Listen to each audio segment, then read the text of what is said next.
السلام علیکم ورحمۃ اللہ وبرکاتہ۔ اعوذ باللہ من الشیطان الرجیم، بسم اللہ الرحمن الرحیم، لا حول ولا قوة الا باللہ العلی العظیم، نحمده ونستعینه ونستغفره ونشکره ونتوسل الیہ ونتوکل علیہ، ثم نصلي ونسلم على خير خلقه حافظ سره ومبلغ رسالاته سيدنا ونبينا أبي القاسم محمد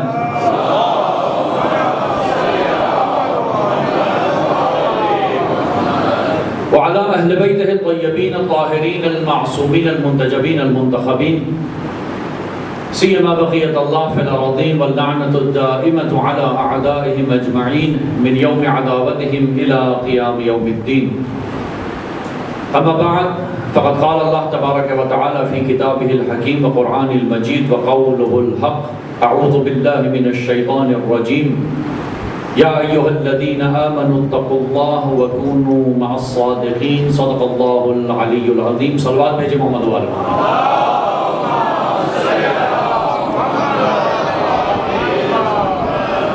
معزز سامعین والے قدر احباب، اس سلسلے کی آج یہ 8ویں مجلس ہے، اور جس موضوع کا انتخاب کیا گیا اس عشرہ محرم الحرام میں وہ تھا کربلا کے آئینے میں آج کا معاشرہ۔ ہم ہر سال ایام عزا مناتے ہیں، ہر سال عزاداری کرتے ہیں، مجالس و محافل برپا ہوتی ہیں، لیکن ایک وجہ جو تبدیلی نہ آنے کی ہے وہ یہ ہے کہ ہم فرش عزا کو رسم سمجھ کر مناتے ہیں۔ جس دن یہ عزاداری رسم بن گئی اس دن سب حسینی ہو جائیں گے، اور جب حسینی ہو گئے تو پھر خیمہ حسینی میں شامل ہوں۔ ظاہر ہے مولا حسین علیہ السلام کو بھی کوئی خصوصیات دیکھنی ہے لوگوں میں کہ جس کے بعد انہیں اپنے خیمے میں دعوت دینی ہے، کیونکہ تاریخ تو کہتے ہیں کہ بہت سارے ایسے لوگ تھے کہ جن کو امام نے دعوت کی زحمت بھی نہیں دی، یا بعض ایسے لوگ تھے کہ جن کے سامنے امام موجود ہیں وہ امام کو روک رہے ہیں کوفہ جانے سے، کربلا جانے سے، اور امام کو دیکھتے ہوئے امام کی شناخت نہیں ہو رہی۔ تو اسی سلسلے کو ہم نے شروع کیا اپنے اس عشرہ محرم الحرام میں، اور ہم نے کہا کہ ہمیں اپنے نفس کی طرف پلٹنا ہے، فطرت کی طرف پلٹنا ہے۔ نفس کا بھی معنی کیا، فطرت کا بھی معنی کیا، اور کہا کہ فطرت ہمیشہ عقل کا راستہ دیکھتی ہے۔ جہاں پر تعقل ہے وہاں پہ فطرت ہے، وہاں پہ نفس ہے، اور جب انسان تعقل کرتا ہے تو فطری دین پر گامزن ہو جاتا ہے، جو کہ عقل کا دین ہے، اور بنا عقل کے دین فطری دین نہیں ہوتا بلکہ طبیعت کا پیرو ہوتا ہے۔ فطرت کا خاصہ یہ ہے کہ وہ ہمیشہ ایک جیسا رہتی ہے، تبدیلی نہیں ہے فطرت میں۔ اس لیے ہم نے کل کہا کہ اللہ نے کہا کہ میرے نزدیک دین صرف اسلام ہے۔ یعنی کیا؟ یعنی حضرت آدم علیہ السلام بھی اسلام کا پرچار کرتے رہے، اسلام کی تبلیغ کرتے رہے، حضرت ابراہیم بھی، حضرت نوح بھی، حضرت موسیٰ بھی، حضرت عیسیٰ بھی، یہاں تک کہ رسول پاک صلی اللہ علیہ وآلہ وسلم نے بھی اسلام کی ہی تبلیغ کی، اور اسلام فطرت کی طرف بلاتا ہے۔ انبیاء کے بعثت کا مقصد بھی یہی تھا کہ وہ انسانوں کو فطرت کی طرف لے جائیں، وہ جو عقول دفن ہو چکے ہیں انہیں باہر نکالیں، تاکہ جب وہ باہر نکلے گا تو وہ اپنی فطرت کی طرف پلٹے گا، اپنے اصل کی طرف پلٹے گا۔ جب اپنے اصل کی طرف پلٹے گا تو پھر اس حقیقت سے جا ملے گا جس کے لیے اللہ سبحانہ و تعالیٰ نے اسے خلق کیا، پرفیکشن کی طرف، کمال کی طرف۔ اور جب سلسلہ ہے کہ ہمیں بنایا اس لیے کہ ہم انسان کامل بن جائیں، توجہ کا طالب ہوں، ہمیں بنایا کمال کے لیے، اور دین بھی جب تک کمال تک نہیں پہنچا رسول بھیجتا رہا، دین کو بھی کمال تک پہنچایا، تدریجی سلسلہ چلتا رہا، کیونکہ شریعتیں تبدیل ہوتی رہی، دین ایک ہے اللہ ایک خدا کی عبادت کرنا، ایک خدا کو ماننا، یہی دین ہے۔ لیکن ہر معاشرے میں شریعت تبدیل ہوتی رہی، قوانین تبدیل ہوتے رہے، اور وہ تدریجاً سلسلہ چلتا آیا۔ ایسا نہیں ہے کہ پہلے دن ہی ساری شریعتیں بھی نازل ہو جائیں اس ایک مکمل دین کے ساتھ۔ تو دین پہ چلنے کے لیے شریعت کا سہارا لیا جاتا ہے، جس میں قوانین ہیں، اوامر ہیں، نواہی ہیں، واجبات ہیں، محرمات ہیں، اور ہر نبی اپنے زمانے کے مطابق جو اس زمانے میں اس زمانے کا خاصہ تھا یا جو سلسلہ اس زمانے میں پایا جاتا تھا، اسی طرح وہ شریعت کو نافذ کرتے رہے۔ اسی لیے تدریجی سلسلہ رہا، یہاں تک کہ ایک وقت آیا کہ جب اللہ نے کہا کہ اے رسول پہنچا دیجئے وہ جو آپ کو حکم ہوا ہے، اور اگر آپ نے نہ پہنچایا تو آپ نے رسالت کا کوئی کام انجام نہیں دیا۔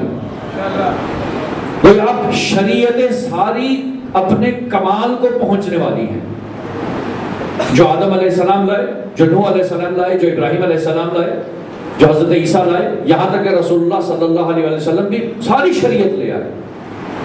لیکن کہا کہ اس شریعت میں ایک نقطہ ہے جو رہ گیا ہے، اگر وہ نہ پہنچایا تو دین فطری نہیں ہوگا۔ توجہ کا طالب، فطرت ہم ساتھ ساتھ اس کو چھیڑ رہے ہیں، اس کے اوپر گفتگو کر رہے ہیں کیونکہ ربط ہے۔ شریعت کو سمجھنے میں جو چیز مدد دیتی ہے وہ فطرت ہے، وہ نفس ہے، اس میں گامزن کرتی ہے۔ کہا کہ اگر یہ نہ پہنچایا پیغام تو آپ نے رسالت کا کوئی کام انجام نہ دیا۔ توجہ کا طالب، بہت ایک سخت جملہ ہے یہ قرآن میں، فما بلغت رسالت، یعنی آپ نے جو پتھر کھائے مکہ میں، آپ نے جو جنگ بدر میں شہداء دیے، سید الشہداء حضرت حمزہ کی طرح کے شہید کہ جن کا کلیجہ ہندا نے نکالا، جناب جعفر طیار جیسے شہید جو کہ جن کو اللہ نے پر دیے جنت میں اڑنے کے لیے، اور یہ سلسلے چلتے رہے، جنگ احزاب آ گئی، سب کچھ ہو گیا، نماز بھی آ گئی، روزے بھی آ گئے، حج بھی آ گیا، کہا حج بھی کر لیا، حجۃ الوداع بھی ہوگی، لیکن اب ایک پیغام پہنچانا ہے۔ اگر یہ پیغام نہیں پہنچایا تو پھر کچھ نہیں کیا، یہ آخری پیغام ضروری ہے۔ اور وہ پیغام کیا تھا؟ فطرت کے سلسلے کو آگے بڑھانے کا پیغام تھا، کیونکہ فطرت میں اصول ہے کہ ہر فطرت کا سردار اپنے سے پہلے کی تصدیق کرتا ہے اور اپنے آنے والے کا اعلان کرتا ہے۔ ہر فطرت کے سردار نے یہی کیا۔ آپ دیکھ لیں کہ جتنے بھی انبیاء علیہ السلام آئے، جتنے بھی، وہ آتے ہی پہلے کیا کرتے تھے کہ مجھ سے پہلے فلاں نبی آئے، فلاں نبی آئے، میں تصدیق کرتا ہوں کہ وہ اللہ کے نبی تھے۔ توجہ کا طالب، اور پھر اپنے بعد آنے والے کے بارے میں خبر دی، جس طرح تمام آسمانی کتابوں میں نبی آخر الزمان کے بارے میں خبر ہے۔ حضرت عیسیٰ علیہ السلام جب آئے تو لوگوں نے کیوں عیسیٰ علیہ السلام کو اپنا نبی مان لیا؟ کیا گہوارے میں بولنا ہی کافی تھا؟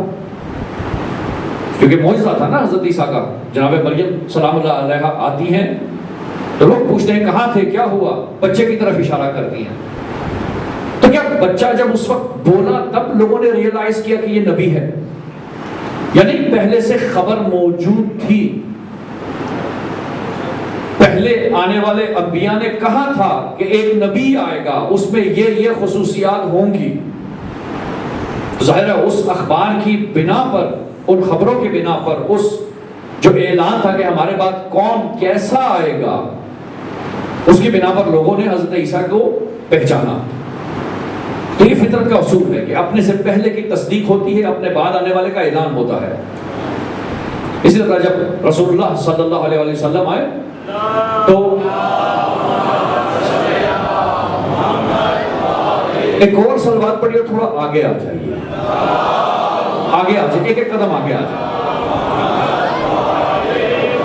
ہمارے یہ کیمرے کے پیچھے جو دوست ہیں وہ بھی آگے آ جائیں، جو درمیان میں بیٹھے ہیں۔ صلوات پڑھی محمد وآل محمد۔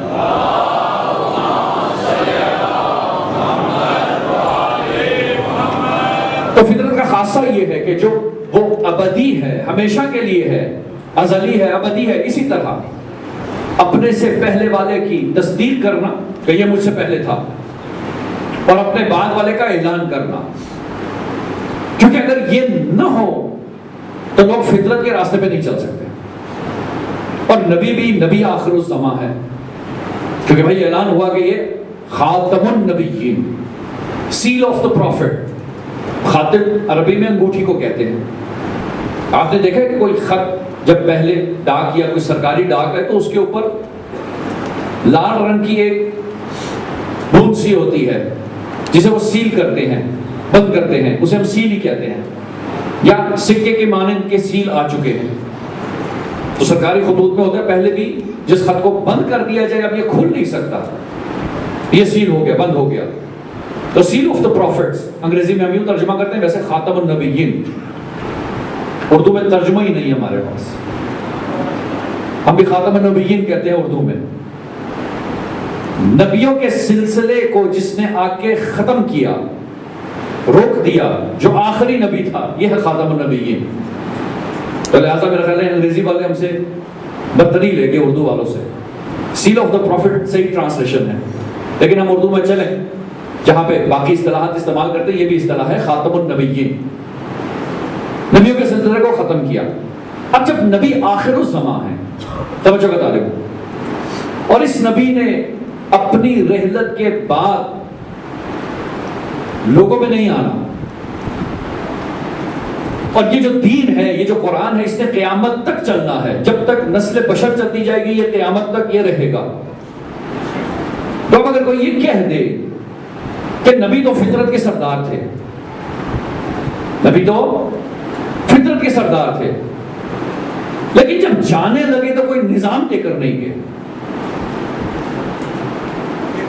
فطرت کا راستہ نہیں دکھایا، تو یہ ہو جائے گی غیر معقول بات. توجہ بتا دیں، ایک طرف مان رہے ہیں فطرت کا سردار ہے، دوسری طرف بات جو کر رہے ہیں وہ کیا ہے؟ غیر معقول. ہم نے تمہید ہی یہی باندھی کہ فطرت ہمیشہ عقل کے ساتھ ہے. تو جہاں پہ عقل ہوگی وہاں پہ دین ہوگا، وہاں پہ حیا ہوگی. یہ بھی حدیث کی روح سے. تو عقل کہتی ہے کہ اگر یہ فطرت کا سردار ہے تو اس نے اپنے سے پہلے والوں کی سب کی تصدیق کر دی. کہا سوالات انبیاء آئے، اور لازم ہے کہ یہ فطرت کا سردار اپنے آنے والے کے بارے میں بھی خبر دے. یہ نہیں ہو سکتا کہ خبر دیے بغیر چلا جائے. لہذا جب حجۃ الوداع ہو چکا، آخری حج، خطبہ حجۃ الوداع بھی ہو چکا، تو اب یہ لوگ نکلے. تاریخ آپ نے پڑھ رکھا ہے، میں نے صرف تمہید باندھی اپنے گفتگو کے لیے. تو کیا ہوا؟ سب آئے، ایک میدان میں پہنچے. میدان میں پہنچے، وحی نازل ہو گئے. اے رسول پہنچا دیے، یا رسول بلغ ما انزل الیک من ربک فإن لم تفعل فما بلغت رسالته. پہنچا دیجئے جو رسول آپ پر اللہ نے نازل کیا ہے، کہا ہے کہ یہ ابلاغ کرو. اگر آپ نے نہیں پہنچایا تو رسالت کا کوئی کام انجام نہیں کیا. اس کا مطلب بہت ہی ضروری بات ہونے والی ہے. لہذا قافلہ روکا گیا، جو چلے گئے آگے ان کو واپس بلایا. جب واپس بلایا، جو پیچھے رہ گئے ان کا انتظار کیا، اور اونٹوں کے پالان کا ایک ممبر بنایا گیا. اب جب پالان کا ممبر بن گیا تو اب رسول اس طرح نہیں جاتے جس طرح ہمیشہ جاتے ہیں. اکیلے نہیں ہیں، ساتھ میں کوئی ہے. رسول سے زیادہ نظریں ان پر ہیں جو ساتھ میں ہیں. اور وہ وقت آیا کہ جہاں پہ کہا کہ الست اولی بانفسکم، کیا میں تمہارے نفوس پہ تم سے زیادہ حق حکومت نہیں رکھتا؟ قالوا بلا، سب نے کہا رکھتے ہیں. تو وہاں پہ پھر اعلان کیا، وہ جو رسالت کے لیے آیا تھا کہ اگر یہ کام نہ کیا تو کچھ نہیں کیا، تو وہاں پہ دست علی کو بلند کیا، کہا من کنت مولاہ فعلی مولا، جس چیز کا میں مولا ہوں اس کا علی مولا. الست اولی بانفسکم بتاتا ہے کہ یہ فطرت کا راستہ بتا رہے ہیں. کیوں کہا میں تمہارے نفوس سے تم سے زیادہ حق حکومت رکھتا ہوں یا نہیں؟ کہا ہاں. کہا جیسے میں رکھتا ہوں ویسے ہی مولا علی ہے. اور پھر آیات نازل ہوتے، الیوم اکملت لکم دینکم واتممت علیکم نعمتی ورضیت لکم الاسلام دینا. کہا کہ آج دین مکمل ہو گیا، یعنی اپنے کمال کو پہنچ گیا. کیوں؟ چونکہ ایک انسان کامل نے دوسرے انسان کامل کا تعارف کرواتے ہوئے کہا میرے بعد یہ سلسلہ یہ انسان کامل لے کے چلے گا. تو یہ کمال کا سلسلہ ہے, یہ فطرت کا سفر تھا جس کا اعلان ہوا. اور کل یا پرسوں یاد نہیں مجھے, شاہ صاحب کے ساتھ بات ہوتی, بڑے ظریف اور لطیف نقطہ انہوں نے بیان کیا, کسی کا نقل کیا, میں نقل کر دیتا ہوں. پنجابی میں انہوں نے باہر مجھے کہا, کسی کا نقل قول کیا کہ وہ جو 3 دن وہاں رکے رہے سب غدیر کے مقام پر, اس کا فلسفہ کیا تھا, کیوں روکا؟ تو پنجابی میں انہوں نے کہا کہ وہ جڑے باہر بیٹھے سن, انتظار کر رہے سن کراچ, جو باہر تھے, جو گھروں میں انتظار کر رہے تھے قافلہ واپس آئے, تو وہ دیکھ رہے تھے کہ قافلہ ابھی تک پہنچا نہیں ہے, حاجی پہنچے نہیں ہیں, انتظار میں رہے. رسول نے 3 دن وہاں روکے رکھا تاکہ ان کا تجسس بڑھ جائے. جب تجسس بڑھے گا واپس آئیں گے, پوچھیں گے کیا ہوا, کیوں دیر ہو گئی, تو کچھ نہ کچھ تو بتایا جائے گا. تو اللہ نے ایسا انتظام کیا کہ غدیر صرف ان 1.25 لاکھ حاجیوں تک نہ رہا بلکہ ہر گھر تک یہ اعلان پہنچا.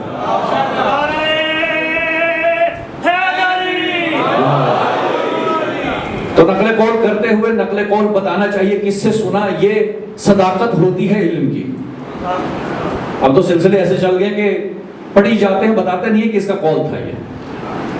تو بہرحال ہم نے صداقت کو سہارا لیتے ہوئے نے کہا کہ شاہ صاحب سے ہم نے سنا, انہوں نے کہیں کا نقل قول کیا, نام انہوں نے یہ بھی نہیں بتایا ہمیں کس نے بتایا. بہرحال 3 دن رکے رہے, کیا ہوا؟ عقل کیا کہتی ہے؟ فطرت کا سردار ہے, اگلے سردار کا اعلان کرے گا. اور یوں ہی یہ سلسلہ چلتا رہا 12 اماموں کا. اب آئیے, امام جعفر صادق علیہ السلام کا زمانہ ہے.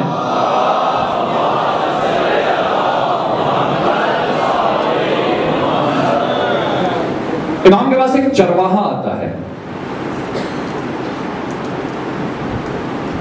چرواہا آ کر امام سے بحث و مباحثہ شروع کرتا ہے. بدو ہے, کرتے کرتے بات خلافت اور امامت کی آ جاتی ہے کہ بھئی آپ نظام امامت کو مانتے ہیں اور میں نظام خلافت کو مانتا ہوں, کیوں اس پہ ڈٹے ہوئے ہیں؟ تو امام نے اس سے سوال کیا کہ تم کیا کرتے ہو؟ جانتی ہے چرواہا ہے, پوچھا پھر بھی کیا کرتے ہو؟ کہتا میں چرواہا ہوں. کہا بھی جو تم میرے پاس آئے ہو تو کیا اپنی بھیڑ بکریوں کو ایسے آزاد چھوڑ آئے ہو؟ کہا کیسی بات کرتے ہیں, کتنی نامعقول گفتگو کی بات کی آپ نے, میں کسی کے ذمے لگا کے آیا ہوں. تو امام نے کہا کہ تجھ چرواہے کی عقل میں یہ بات آئی کہ تیرا ریوڑ کوئی بھیڑیا کھا جائے گا. رسول جو محنت کرتے رہے 23 سال اس امت کو ہدایت کا راستہ دکھاتے رہے, رسول کی عقل میں نہیں آیا کہ میں بعد میں کسی کو جانشین بناؤں.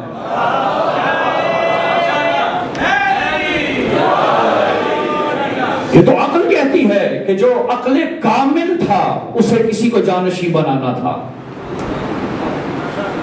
تو یہاں پہ مجھے اپنے استاد کا واقعہ یاد آیا جو سنایا کرتے تھے ہمیں. ایک شیعہ عالم کے ریفرنس سے بتاتے تھے کہ جب کربلا آپ نے بہت سارے لوگ جو گئے ہوں, مشی کی ہو اگر آپ نے نجف سے کربلا کے راستے میں, تو پہلے پیدل راستہ ہوا کرتا تھا. کہتے تھے ہمارے بزرگ عالم تھے, وہ کسی علاقے سے گزر رہے تھے تو اکثر ہوتا ہی تھا کہ جب رات ہو جاتی تھی تو رات کے وقت جو بھی علاقہ جہاں پر بھی رکے وہاں پر کسی گھر میں جا کے ٹھہراؤ کرتے تھے یا مسجد میں جا کے رک جایا کرتے تھے, اور اگلے دن سفر کا ادامہ ہوتا تھا, سلسلہ چلتا رہتا تھا. تو یہ آ رہے تھے تو ایک گاؤں میں رکے جو ہمارے برادران کا گاؤں تھا. سمجھ گئے ہوں گے آپ. ان کو خبر ہو گئی کہ یہ شیعہ عالم ہیں, جانتے تھے, کہیں کسی نے دیکھا تھا, سنا تھا, جہاں یہ نجف رہے تھے. تو ان کو امام مسجد نے کہا کہ دیکھیں جی آپ شیعہ ہیں, ہمیں معلوم ہے, آپ ایک شرط پہ آج کی رات یہاں گزار سکتے ہیں, اور وہ شرط یہ ہے کہ آپ کوئی اختلافی گفتگو نہیں کریں گے. کوئی بھی اختلافی گفتگو کی تو ہماری طرف سے معذرت ہے. انہوں نے کہا بھائی میں سفر کر رہا ہوں, میں نے اپنے منزل مقصود پر پہنچنا ہے, مجھے کیا تمہارے گاؤں میں کیا ہو رہا ہے کیا نہیں ہو رہا, میں نہیں اختلافی گفتگو کروں گا. خیر رات کا اندھیرا ہوا, نماز پڑھی, عشاء کی نماز کے بعد جب کھانا لائے تو 10 بندے اور آ گئے کمرے میں ان کے. اور آ کے حال چال پوچھا، بات چیت شروع کی، کرتے کرتے اس موضوع پہ آ گئے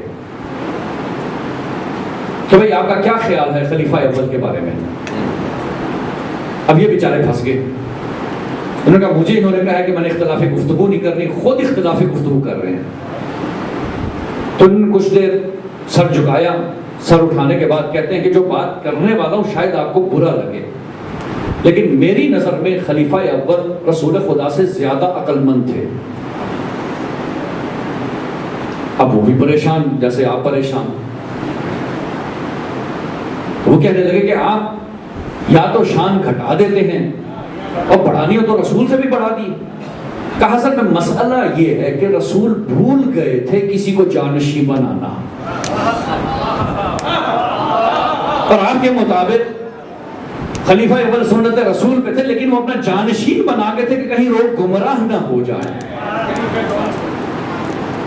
تو بعض اوقات آپ کو دلیل دینی پڑتی ہے، نقصی دلیل دینی پڑتی ہے، جدال احسن کرنا پڑتا ہے کہ ہو نہیں سکتا کہ کوئی عاقل ہو اور اپنے بعد کوئی جانشین نہ چھوڑے. اس دنیا میں ہمارے جو بزرگان ہیں وہ بھی سے سوچ رہے ہیں کہ میرے بعد اس سلسلے کو کون چلائے گا، میرے جائیداد کو کون دیکھے گا، فلاں کون دیکھے گا. نبی جو رسول ہے، عقل کامل ہے، جس کے بارے میں اللہ کہتا ہے کہ اگر آپ نہ ہوتے تو ہم کچھ بھی خلق نہ کرتے. کیسے ہو سکتا ہے کہ وہ نبی اپنے بعد کسی جانشین کا اعلان نہ کرے؟ تو یہ خطیر کا سلسلہ ہے. اب آئیے اسلام کے 250 سال گزر گئے. توجہ بتا رہے ہیں کتنے سال گزر گئے؟ 250 سال. امام آخر الزمان کا وقت ہے.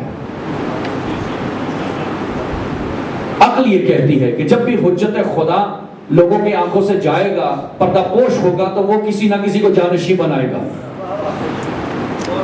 وہ جو یہ کہتے ہیں کہ امام زمانہ کسی کو جانشین بنا کر نہیں گئے، پھر ان میں کوئی فرق نہیں جو کہتے ہیں رسول اللہ جانشین نہیں بنا کر گئے. اور اگر انہوں نے جانشین بنایا ہے تو کس کو بنایا ہے؟ یہ سوچنے کا مرحلہ ہے کہ ہم جو زندگیاں گزار رہے ہیں، کیا حکم امام سے جو جانشین امام ہے اس وقت کا، کیا ہم اس کے تابع ہیں یا نہیں ہیں؟ کیونکہ اگر نہیں ہے تو ہم بھی یا اس خاموش طبقے میں سے ہیں یا وہ جو مخالف طبقہ تھا امام کا. کیونکہ ہمیں دین تک کس نے پہنچانا ہے؟ کس نے امام تک پہنچانا ہے؟ جس کے بارے میں امام کہے گا کہ یہ میرا نائب ہے. تو نواب خاصہ تو ہوئے 4، لیکن اس کے بعد پھر عمومی نیابت شروع ہوئی. اور حدیث کے الفاظ ہیں کہ امام حسن عسکری علیہ السلام سے جب پوچھا گیا کہ مولا آپ کے فرزند کے بعد کون نائب ہوں گے، یہ جو 4 نائبین کے بعد، تو کہا من کان من الفقهاء صائلا لنفسه محافظا لدینه مطیعا لامر مولاه مخالفا لهواه فللعوام ان یقلدوه. کہا فقہاء میں سے جو بھی دین کا محافظ ہوگا. اس وقت کے زمانے کے لوگوں کو یہ دیکھنا ہے کہ دین کی حفاظت کون کر رہا ہے. فقہاء میں سے مخالفا لہوا ہو، اپنی ہوا و ہوس کے خلاف ہو، میں نہ کرتا ہو، محافظ الدین، دین کا محافظ ہو، مطیع امر مولا ہو، مولا کے اوامر کا مطیع ہو. فللعوام ان یقلدوہ، عوام پر واجب ہے کہ اس کی تقلید کرے. یہ تقلید کہاں سے آئی؟ فرمان مولا سے آئی. یہ سلسلہ چلتا آیا، فطری رہنما آتے گئے، یہاں تک کہ وہ وقت آ گیا جب امام نے غیبت میں جانا ہے. تو امام تک کس نے پہنچانا ہے؟ ہمیں فقیہ نے پہنچانا ہے. لہذا وہ جو بعض اوقات کہتے ہیں نا کہ ہم امام کی تقلید میں ہیں، ہم جب امام معصوم کی تقلید میں ہیں تو ہمیں کسی غیر معصوم کی تقلید کی ضرورت نہیں. بھئی یہ بھی کہا جاتا ہے، سنا ہے نا آپ نے کہ بھئی ہم امام زمانہ کی تقلید میں ہیں. اس ناداں کو کوئی یہ سمجھائے امام معصوم کی تقلید نہیں ہوتی، اطاعت ہوتی ہے. تقلید کیا ہے اس کو سمجھ لو، پھر یہ بولا کرو کہ ہم امام معصوم کی تقلید میں ہیں. امام معصوم کی اطاعت ہوتی ہے، تقلید نہیں ہے. تقلید کیا ہے؟ تقلید یہ ہے کہ جو واجبات ہیں ہمارے اوپر، جو عبادات ہیں، نماز، روزہ، حج، زکوٰۃ، چونکہ مجتہد نے ہم سے زیادہ پڑھا ہے، روایات جانتا ہے، تو ہم یہ جانیں کہ اگر نماز میں مجھ سے غلطی ہو گئی، کوئی مسئلہ ہو گیا، روزے میں جو احکامات شرعیہ ہیں اس میں کوئی غلطی ہو گئی، تو اب میں کیا کروں کہ میں واپس پلٹ جاؤں اس فطرت کے راستے پر. اور مجتہد آیات اور روایات کے سلسلے کو دیکھتا ہوا ہمیں فطرت کی طرف گامزن کرتا ہے. چاند کا مسئلہ، فلاں مسئلہ، جو بھی مسئلہ ہے، جس مجتہد کی تقلید میں اس کی بات سن لیں. اور یہ بھی بھول جائیں کہ مراجع کے اندر اختلاف پایا جاتا ہے، یہ بھاگنے والی بات ہے. مثال کے اوپر چاند کے مسئلے پر اختلاف ہے، اختلاف نہیں ہے. ہر مجتہد نے کہا چاند دیکھو. میتھڈ میں ڈفرنس آ سکتا ہے. ایک کہتا ہے ننگی آنکھ سے دیکھو، ایک کہتا ہے ٹیلیسکوپ کے ذریعے سے دیکھو. تو میتھڈالوجی میں فرق ہے، جس طرح علم میں ہوتا ہے کہ آپ ایک راستے میں جا رہے ہیں تو آپ ایک دفعہ موٹر وے سے جاتے ہیں، جی ٹی روڈ سے جاتے ہیں، راستے دونوں آپ کو ایک ہی جگہ لے جائیں گے. تو اس کو اختلاف نہ کہا کریں.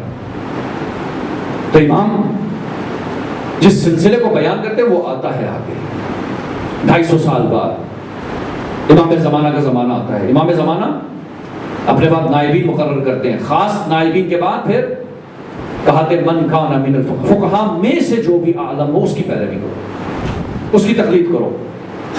اور ہم فقہاء کو اگر فقیہ مانتے ہیں تو فقیہ کے کہنے سے نہیں مانتے. میں آپ کو شیعہ عقیدہ بتا رہا ہوں کہ ہم رسول اللہ کو رسول اللہ کے کہنے سے نہیں مانتے. ہم مولا علی کو مولا علی کے کہنے سے نہیں مانتے. ہم اللہ کے کہنے پہ رسول کو رسول مان رہے ہیں. رسول اللہ لاکھ کہتے رہے میں رسول ہوں، ہم نہیں مانیں گے.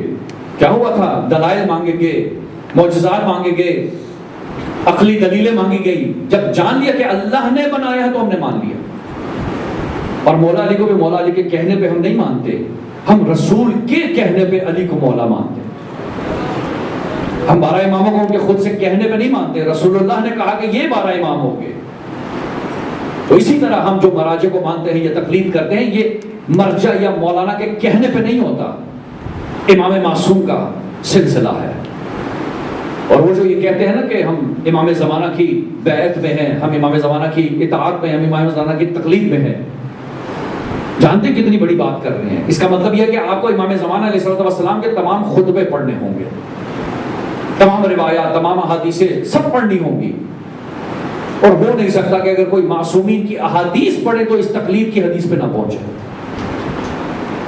امام زمانہ علیہ السلام سے پوچھا گیا نا کہ جب 4 نائب گزر گئے اور عامہ آگے، یہ کون ہے، کیا ہوگا؟ کہا فکر نہ کرو، تم نے ان کی تقلید کرنی ہے. کیوں؟ اس لیے کہ ہم اللہ کی جانب سے ان پہ حجت ہیں اور یہ ہماری جانب سے تم پر حجت ہے. جب امام کہہ دے کہ یہ حجت ہے میری جانب سے تو میری کیا مجال میں امام کا کہنا نہ مانوں. یہ تو مسئلہ ان کے لیے کہ جو تقلید نہیں کرتے، کیونکہ امام تو کہہ گئے، امام نے بتا دیا. لہذا امام کی تقلید نہیں ہوتی، معصوم کی اطاعت ہوتی ہے. امام معصوم کی اطاعت ہے، کہنا ماننا، جو کہتے ہیں وہ مان لینا، یہ ہے اطاعت معصوم. آج 8 محرم الحرام، آج جس شہید کا ذکر کیا جاتا ہے، اطاعت معصوم اس سے سیکھنی چاہیے. کیوں کہا جاتا ہے وفا کا پیکر عباس؟ جب 8 ذی الحجہ کو یوم الترویہ یزیدی کارندے تلواریں احرام کی حالت میں چھپائے آئے نا اندر، طواف کے دوران امام کا قتل کا ارادہ کیے ہوئے، تو ایک خبر اصحاب کو ہو گئی، امام کو ہو گئی. جیسے ہی اصحاب امام تک یہ خبر پہنچی، حضرت عباس تک خبر پہنچی، تو انہوں نے فوراً امام کو اپنے حصار میں لے لیا. امام کے گرد سب جمع ہو گئے، محافظ طواف بھی کر رہے اور امام درمیان میں ہے کہ کہیں سے کوئی شرارت نہ کرے. اسی اسنا تاریخ کہتی ہے کہ حضرت عباس امام حسین علیہ السلام کے پاس آئے، کہا کہ مولا اجازت دیجئے میں ایک خطبہ دوں. امام نے اجازت دی. علی کا شیر غلاف کعبہ پکڑتا ہوا کعبے پر سوار ہو گیا، کعبے کی چھت پر چلے گئے اور وہاں پہ ایک خطبہ دیا حضرت عباس نے. کوئی اگر اس خطبے کو سمجھ جائے تو ہو نہیں سکتا کہ وہ حسینیت کو نہ سمجھے، وہ پیغام امام نہ سمجھے۔ شروع کس طرح کیا؟ الحمدللہ الذی شرف ھذا بقدوم ابی من کان بالامس بیتا اصبح قبلۃ۔ یہ پہلا جملہ، الحمدللہ الذی شرف ھذا، حمد ہے اس ذات کی کہ جس نے اس کعبے کو شرف بخشا، بقدوم ابی، ان کے بابا کی ولادت سے۔ اس کعبے کو شرف بخشا کس سے؟ ان کے بابا کی ولادت سے، یہ نہیں کہا میرے بابا کی ولادت سے۔ توجہ کا طالب ہو عزیزان، جب امام معصوم ہو تو میں کچھ نہیں ہوتا، جب امام معصوم ہو تو میں کچھ نہیں ہوتا۔ کہتے ان کے بابا، کہہ سکتے تھے میرے بابا، بھائی کون نہیں جانتا کہ عباس علی کے فرزند ہے، لیکن جانتے امام وقت وہ ہے، تو کیا کہا؟ شرف ھذا بقدوم ابی، ان کے بابا کی ولادت سے شرف بخشا اس کعبے کو۔ من کان بالامس بیتا اصبح قبلۃ، وہ جو گھر تھا قبلہ بن گیا،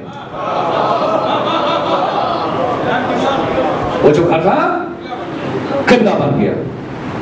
اب مخاطب ہوتے ہیں سامنے جو دشمن آئے ہیں، کہتے ہیں ایھا الکفرۃ الفجر، اے کافر اور فاجر۔ بس عباس نے خلاصہ کر دیا حسینیت کا کہ جو بھی حسین کے مقابلے میں آیا ہے وہ یا کافر ہے یا فاجر ہے۔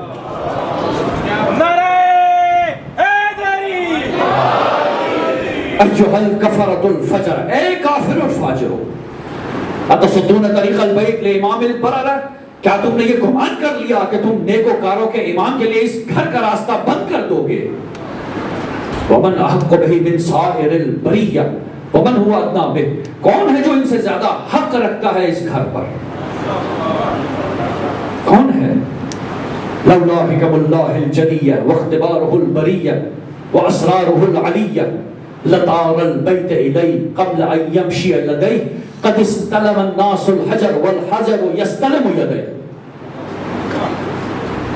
عجیب عرفان کی بات کی ہے، کہا اگر اللہ کی حکمت نہ ہوتی، لولا حکم الجلیہ، اگر اس کے جل جلالہ کی حکمت نہ ہوتی، واختبارہ البریہ، اور لوگوں کی آزمائش اس میں نہ پوشیدہ ہوتی، واسرارہ العلیہ، اور اس کے بلند پایا اسرار اس میں نہ ہوتے، تو یہ گھر اڑ کر امام کے پاس چلا جاتا اس سے پہلے کہ لوگ کعبے کے حج کے لیے جاتے اور حجر اسود کا استلام کرتے، سلام کرتے، یہ حجر اسود دستبوسی امام کے لیے پہنچ جاتا۔ وَلَوْ لَمْ تَكُنْ مَشِيَّةُ مَوْلَايَ مَجْبُولَةً مِّن مَشِيَّةِ الرَّحْمَانِ لَوَقَعْتُ عَلَيْكُمْ كَالصَّقْرِ الْغَضْبَانِ عَلَىٰ أَصَافِيرِ الطَّيْرَانِ۔ عباس کہتے کہ اگر میرے مولا کی مشیت تابع مشیت الرحمن نہ ہوتی، تو یہ عباس بتا رہے کہ حسین کا ہر قدم اللہ کی مشیت سے ہے،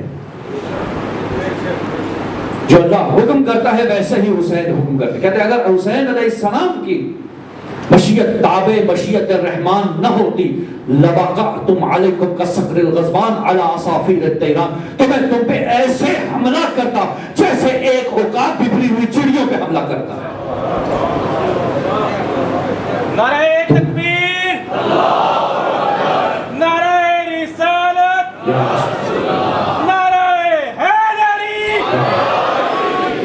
ہیہات ہیہات، افسوس افسوس، فانظروا ثم انظروا ممن شارب الخمر وممن صاحب الحوض والکوثر وممن فی بیتہ الدنسات واللہوات وممن فی بیتہ الآیات والقرآن۔ عباس کہتے ہیں افسوس، سخت افسوس، تمہیں نظر نہیں آتا فرق ان دو میں کیا ہے؟ ایک وہ جو لغویات اور گناہوں میں پڑا ہوا ہے، ایک شارب الخمر ہے اور ایک صاحب حوض کوثر ہے۔ تمہیں فرق نظر نہیں آتا؟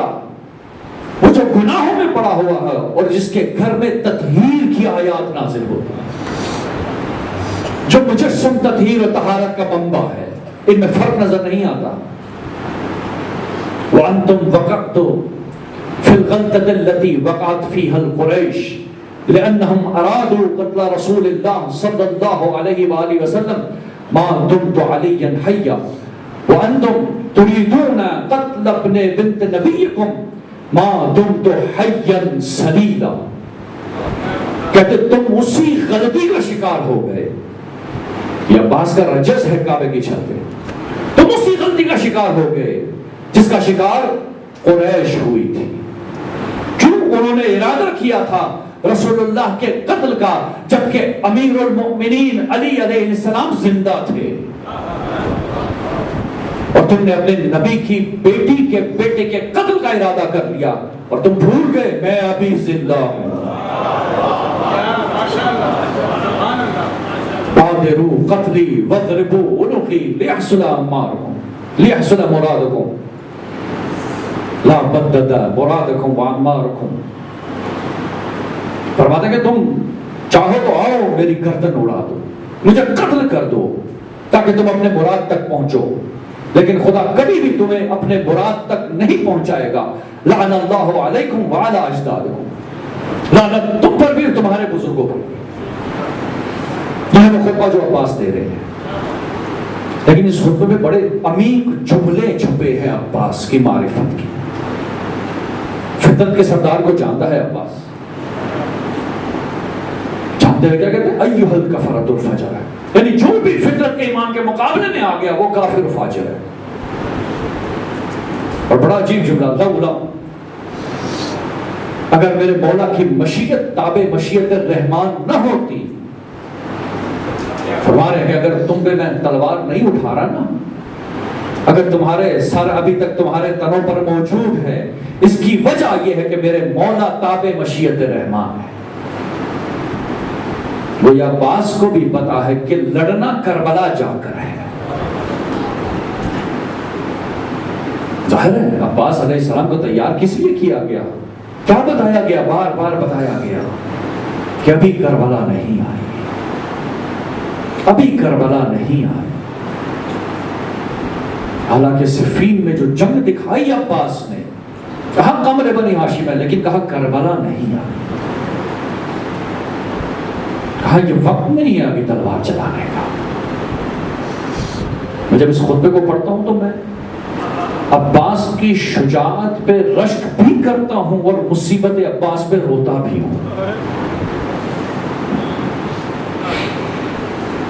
کیونکہ جس طرح سے عباس نے یہ رجز پڑا ہے نا کعبے کی چھت پہ، کہ ایسے حملہ کرتا جیسے عقاب ببری ہوئی چڑیوں کو پکڑتا ہے اور وہ بھاگتی ہیں عقاب سے، تم ایسے تتر بتر ہو جاؤ گے. لیکن ابھی عباس کو صبر دکھانا ہے. ابھی عباس کو صبر دکھانا ہے. فطرت کا سردار ہے حسین، امام البررہ، نیکوکاروں کا امام. علی امام المتقین، امام البررہ. قرآن کی آیت جب آئی تو تفسیر میں کہا کہ علی علیہ السلام امام البررہ. عباس کہتے ہیں اسی علی کا وارث ہے، اسی رسول کا وارث ہے. یہ بھی امام البررہ ہے، نیکوکاروں کا امام ہے. لہذا گناہوں سے پرہیز کیجیے. مجھے اکثر حضرت عباس کی جب میں سلسلہ پڑھتا ہوں تو مجھے ایک ہندوستان کے شاعر ہیں، ان کا ایک شعر یاد آ جاتا ہے کہ اس عمل سے اور بڑھ جاتا ہے غم عباس کا. اس عمل سے اور بڑھ جاتا ہے غم عباس کا. بے نمازی ہو تو مت چھونا علم عباس کا.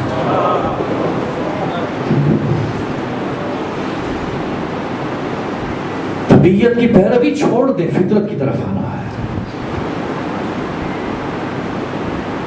کون عباس؟ جسے تیار کیا گیا. تاریخ کہتی ہے کہ جب امام حسن علیہ السلام کا جنازہ اٹھا نا، جا رہے تھے روضہ رسول کی جانب، تو اعلان ہوا کہ اس جنازے کو روضہ رسول میں دفن نہیں ہونے دینا. کیا کیا؟ تیروں کی برسات کی گئی. یہ وہ واحد شہید ہے جسے 2 مرتبہ شہید کیا گیا. روایت کے الفاظ ہے کہ عباس گئے گھر تلوار اٹھانے، لیکن روک دیا کہ عباس کربلا نہیں. کتنا انتظار ہوگا عباس کو کربلا کا؟ ہاں کربلا نہیں ہے. بھیا حسن وصیت کر کے کربلا، اور سب نے سن رکھا تھا کہ لا یوم کا یا ابا عبداللہ، آپ جیسا دن کسی کا نہیں ہے مولا حسین علیہ السلام. بھائی حسن نے جب سینے سے لگا یہی کہا، جب روئے نا امام حسین امام حسن کو دیکھ کے اس حالت میں، تو سینے سے لگا کے امام حسن رو کے کہتے ہیں لا یوم کا یا ابا عبداللہ. حسین میری مصیبت تو اپنی جگہ، مگر جو مصیبت کربلا میں آئے گی اس جیسی کوئی مصیبت نہیں دیکھی. عباس کے دل و دماغ میں کربلا ہے کہ کربلا میں میں نے مار کا آرائی کرنی ہے، امام حسین کی حفاظت کرنی ہے. ہاں ابھی کعبہ ہے، کعبے کی حرمت ہے، مکے کی حرمت ہے، ابھی تلوار نہیں چلاؤں گا، مگر کربلا کے میدان میں بتاؤں گا میں کون ہوں. اس لیے انداز ہی اور تھا عباس علیہ السلام کا. لیکن تاریخ کہتی ہے 7 محرم کو جب پانی بند کیا گیا نا تو مولا عباس آئے فوراً، کہا کہ مولا اب تو پانی بند ہو گیا، اب اس نے جہاد دیجیے. تو امام نے ایک فقرہ کہا عباس سے، کہا عباس ہم نہیں چاہتے کہ ہم پہل کریں جنگ میں. بس یہ جملہ جس طرح عباس کے قلب میں نقش ہو کے رہ گیا. اب انتظار کر رہے ہیں. آپ دیکھیں کہ کوئی لڑنے والا شجاع ہو وہ انتظار کر رہا ہوتا ہے کہ دشمن ذرا سی غلطی کرے پھر میں بتاتا ہوں کہ میں کون ہوں. یہی عالم ہے عباس علیہ السلام کا. تاریخ کہتی ہے کہ جب 9 محرم کو شمر لعین آیا نا، خط لے کے ابن زیاد کا عمر ابن سعد کے پاس، تو اس میں لکھا تھا کہ فوراً ہی شمر کے پہنچتے ہی حسینی خیموں پہ حملہ کیا جائے. تاریخ کہتی ہے کہ جیسے ہی یہ نامہ آیا عمر ابن سعد کے پاس، تو فوجیں تیار ہونا شروع ہو گئی، رسمارائی شروع ہو گئی، حملے کی تیاری ہو گئی. ظاہر ہے جب حملے کی تیاری صحرائے کربلا میں شروع ہوئی تو کربلا کانپنے لگ گئی. صحرا میں زلزلہ جیسے آ گیا، آوازیں بلند ہوئی، شیون بلند ہوئے، نقارے بجائے گئے. یہ جب سلسلہ شروع ہوا تو تاریخ کہتی ہے کہ جناب عباس بھاگتے ہوئے آئے امام حسین علیہ السلام کے پاس. رانی کہتا ہے کہ میں نے دیکھا عباس کے چہرے پہ عجیب مسکراہٹ تھی. انہوں نے کہا کہ مولا جنگ شروع کر دی. انہوں نے کہا تو نوبت آ گئی، جنگ شروع کر دی انہوں نے. تاریخ کہتی ہے یہاں پر امام حسین نے ایسا جملہ بولا کہ جس سے لگتا ہے کہ عباس کا دل جیسے ٹوٹ گیا ہو. امام نے کہا یا اخی، اے میرے پیارے بھائی عباس، ایک شب کی مہلت دیا. کہا ایک شب کی مہلت دیا. تو جانتا ہے کہ میں قرآن کی تلاوت کو کتنا پسند کرتا ہوں، میں خدا کی عبادت کو کتنا پسند کرتا ہوں، مجھے بس ایک رات اپنے خدا سے راز و نیاز کرنی ہے. تاریخ کہتی عباس نے سر جھکا دیا کہ چلو جہاں اتنی دیر صبر کی، ایک رات اور صبر کر. عباس گئے، ایک رات کی مہلت لائے. راویوں نے یہ بھی لکھا کہ عباس نے جب مہلت مانگ لی نا بڑی خوشی سے آگے کہا مولا ایک رات، بس ایک رات کی مہلت دے کے آ گئے. اب آپ عباس کی کیفیت کا اندازہ لگائیں، ذرا سوچئے جو ایک رات کی مہلت آئے اس لیے کہ کل میں بتاؤں گا کہ علی کا شیر کیسا ہوتا ہے، کل میں ان کو بتاؤں گا کہ ذوالفقار کا وارث کیسا ہوتا ہے. جب رات ہوئی چراغ بجھائے گئے، جلائے گئے، بجھائے گئے، جلائے گئے، 72 لوگ رہ گئے. عباس کے ذہن میں ہے کہ میں نے کل امام کا دفاع کرنا ہے. اور جس قسم کے لوگ ہوتے ہیں نا وہ اپنی پوری پلاننگ اسٹریٹجی بنا رہے ہوتے ہیں ذہن میں کہ کل میں کیسے حملہ کروں گا، کیا کروں گا، پوری تیاری کے ساتھ۔ صبح عاشور عباس آتے ہیں، سب اصحاب کھڑے ہیں۔ تاریخ کہتی کہ امام حسین علیہ السلام نے ہر ایک کی ڈیوٹی لگانی شروع کی کہ آپ وہاں پہرا دیجیے، آپ وہاں جائیں، آپ کی ڈیوٹی وہاں ہے، آپ کی وہاں پہ۔ عباس سے کچھ نہیں کہا امام، عباس سے کچھ نہیں کہا۔ جب سب کی ذمہ داریاں لگ گئی تب عباس آتے ہیں، کہتے ہیں مولا آپ نے سب کی ذمہ داری لگا دی، مجھے بھی اذن جہاد دیجیے، میں چلا جاؤں۔ کہا عباس تو میری فوج کا سپہ سالار ہے۔ گویا حسین نے عباس کے پیروں میں بیڑیاں ڈال دی ہو، کیونکہ جو علمدار ہوتا ہے نا وہ پہلے نہیں جاتا، سب سے آخر میں جاتا ہے۔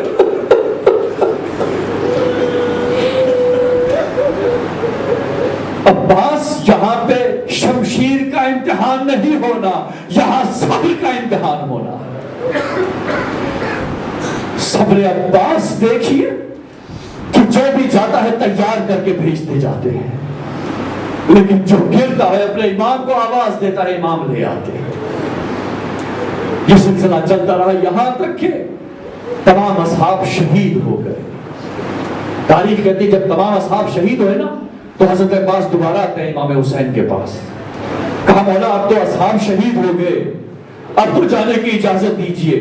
کہا عباس تو میری فوج کا سپہ سالار ہے، ابھی ہم بنو ہاشم کے جوان رہتے ہیں۔ تو عباس نے ایک مرتبہ بنو ہاشم کے بچوں کو دیکھ کے کہا ارے مولا یہ جو کل کے بڑے بچے تھے اب کیا یہ مجھ سے پہلے جائیں گے؟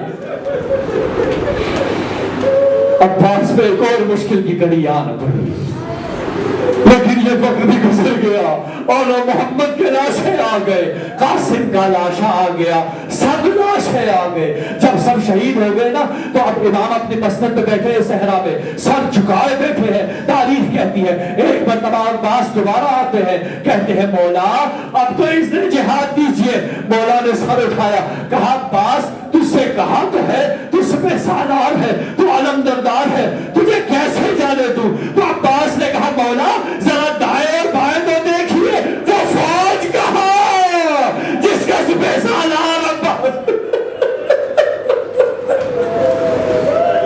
اشرکم اللہ، ارے وہ فوج کہاں جس کا سپہ سالار عباس ہے؟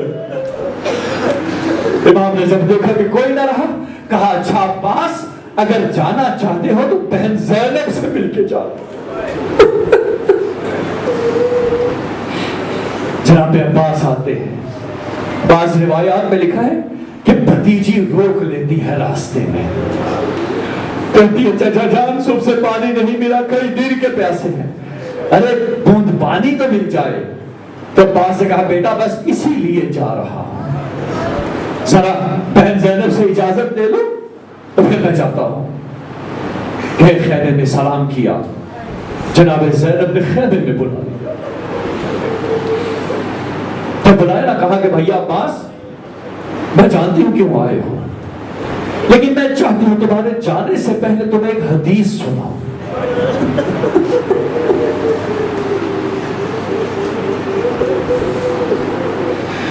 کہا ایک حدیث سنانا چاہتے۔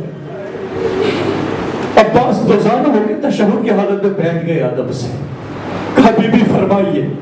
کہا عباس میں چھوٹی تھی، میرے سر پہ چادر تھی، بابا گھر آئے تو میں بابا کی گود میں بیٹھ کے کھیلنا شروع کر دیا۔ عباس کھیلتے کھیلتے نہ جانے کیا ہوا کہ میرے ہاتھوں سے میری چادر ہٹی، بابا نے میرے ہاتھوں کو چومنا شروع کیا۔ عباس میں گھبرا کر کھڑی ہو گئی، میں نے کہا بابا آج تک تو آپ نے میرے ہاتھ نہ چومے، آج کیوں چوم رہے ہیں؟ تو بابا نے کہا زینب ایک وقت آئے گا جب انہی ہاتھوں میں رسیاں باندھی جائیں گی، تیرا پردہ مل جائے گا، تو قیدی بنا لی جائے گی۔ عباس میں ساری عمر سوچتی رہی جس کا بابا علی جیسا ہو بنا اسے کون قیدی بنا سکتا ہے؟ عباس جب تو پیدا ہوا، تو جوان ہوا، تیری شجاعت کے چرچے ہوئے تو میں سوچتی تھی جس کا تیرے جیسا بھائی ہو بھلے اسے کون قیدی بنا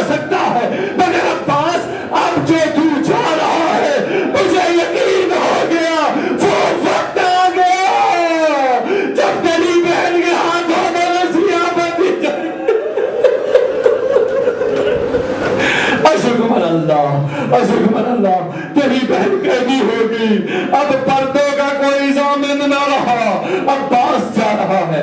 عباس نے اجازت لی، اب جو نکلے خیمے سے تو مشکیزہ اٹھایا، کہا میں جاؤں گا۔ مستند روایت ہے، جناب ابی مخلف نے بھی لکھا، سید ابن طاؤس نے لکھا کہ امام حسین اور حضرت عباس دونوں جاتے ہیں، مگر دشمن تیر چلاتے ہیں تو ایک تیر حسین کے گلے میں پیوست ہوتی ہے، چیرتی ہوئی چلی جاتی ہے، امام ہٹ جاتے ہیں، عباس اکیلے جاتے ہیں پانی لے، تو دشمن کو چیرتے ہوئے پانی تک پہنچ جاتے ہیں عباس، تو مشکیزہ بھرتے ہیں۔ خلاصہ کروں گا، ہمت نہ رہی میرے اندر بھی، آپ کے اندر بھی ہمت نہیں ہے۔ عباس نے پانی بھرا، نکلے خیموں کی جانب، بس اب علم نظر آ رہا ہے کیونکہ عباس ابھی تک مقاوم ہے، پانی لیتے ہوئے آئے، جو بھی آگے آتا ہے فنار کرتے ہیں۔ عمر ابن سعد لئی نے کہا کہ جب تک عباس کے پاس پانی کا مشکیزہ ہے تب تک عباس کو کوئی روک نہیں سکتا، لہذا حرملہ کو بلایا گیا، کہا اے حرملہ کسی طرح مشکیزے کا نشانہ بنا۔ حرملہ نے کہا میں نے نشانہ بنایا، ایک ایسا تیر چھوڑا جو مشکیزے میں پیوست ہوا، بس مشکیزے کا پانی گر رہا تھا، عباس پانی بچا رہے ہیں، آگے بڑھتے جا رہے ہیں۔ اسی دوران تاریخ کہتی ہے ایک درخت کے پیچھے سے ایک نئی نے وار کیا، عباس کا دایا بازو قلم، عباس بائیں بازو سے سنبھالتے ہیں، دوسری طرف سے دوسرے نئی نے چھپ کے وار کیا، عباس کا بائیں بازو قلم، بس دونوں بازو جب قلم ہو گئے تو اب تلوار چلانے کے لیے کچھ نہیں، جس کے ہاتھ میں جو ہے وہ مارتا ہے، یہاں تک کہ ایک تھی عباس کی آنکھ میں لگا، عباس سے دیکھا نہ گیا، ایک نہیں نے بڑھ کے گھس گئے، ایک بار مارا عباس کے سر پر۔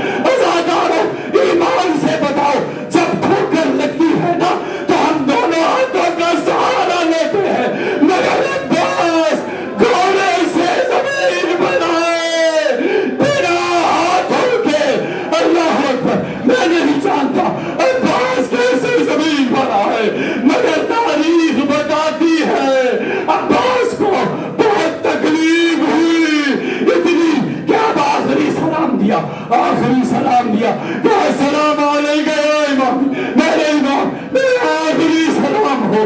تاریخ کہتی ہے خیموں سے حسین علم کو دیکھ رہے تھے، جیسے ہی علم گرا حسین تیزی سے بڑھے، جب پہنچے نا عباس کے پاس تو عباس کی سانسیں چل رہی تھی۔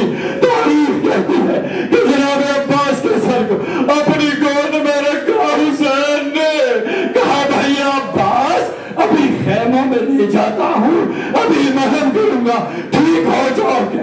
عباس نے کہا مولا میری آنکھوں سے ذرا خون صاف کیجیے،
لا